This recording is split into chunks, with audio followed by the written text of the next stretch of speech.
The dead internet theory, a creepypasta about the dark truth behind our digital reality. It started like any other late-night internet binge. I'd gotten sucked into one of those endless rabbit holes where one strange post leads to another. You know the kind. Theories about shadow governments, Mandela effects, simulations. But that night, something new grabbed my attention. The dead internet theory. The claim was simple but terrifying. Most of the internet is fake.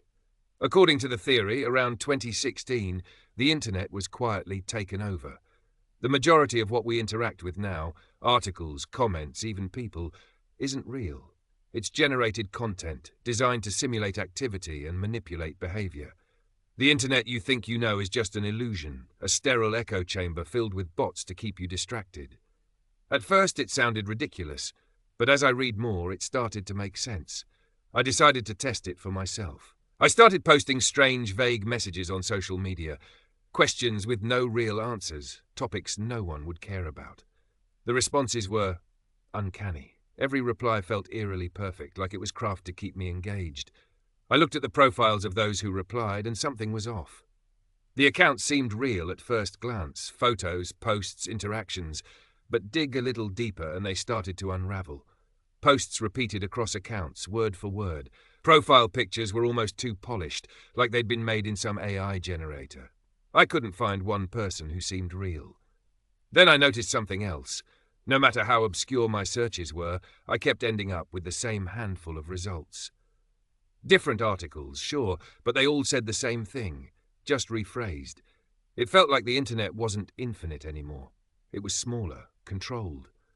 That's when I stumbled across the post. It was on a forgotten forum, buried so deep in the search results I'm not sure how I even found it. The thread was ancient, the last comment made years ago by an anonymous user who had since been banned. The post contained a single link and a cryptic warning: if you value your sanity, don't click this. So, of course, I clicked. The link led to what looked like a corrupted government document. Most of it was garbled nonsense, but one phrase stood out: Project Mirrorgate, Synthetic User Integration. Cognitive Containment Protocols, approved for full deployment 2016. It didn't make sense at first. Synthetic users? Cognitive containment? I googled those terms, but they led nowhere. And then, all at once, my screen went black. When it came back on, every tab I had open was gone. Not just closed, erased. My history, too. Even my bookmarks. It was like my computer had been wiped clean. That's when the messages started. The first was a DM on Twitter from an account with no profile picture. It simply said, "You're getting too close." The second came on Reddit. "Stop asking questions. You don't want to know the truth." And then my phone rang. The number was blocked, but I answered anyway.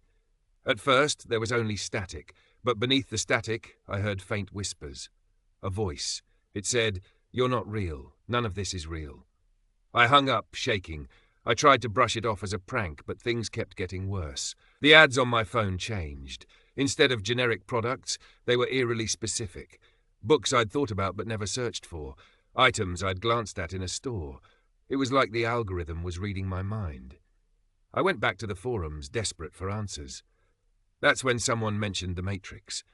The theory went deeper than just bots or algorithms.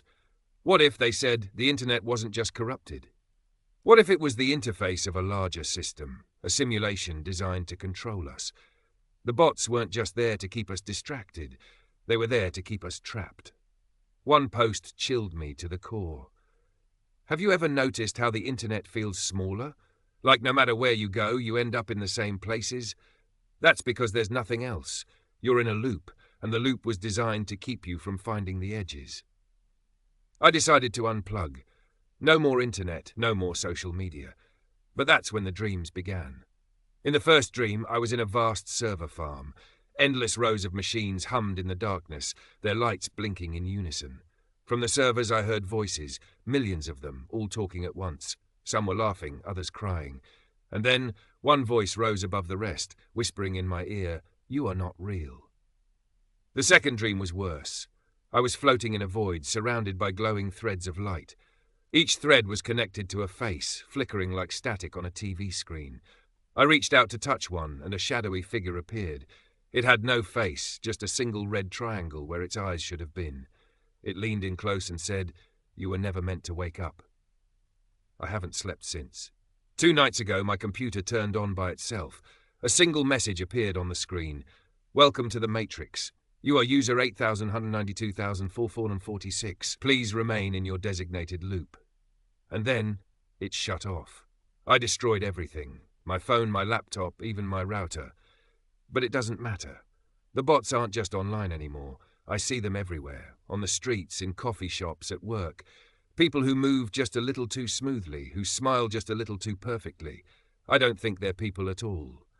If you're reading this, take a good look around you. At your friends, your family, the strangers you pass on the street. Are they real, or are they just more nodes in the system? And if you still think this is all just a story, answer me this. When was the last time you met someone who felt real? The internet may be dead, but maybe the whole world died with it. Or worse, maybe we were never alive to begin with.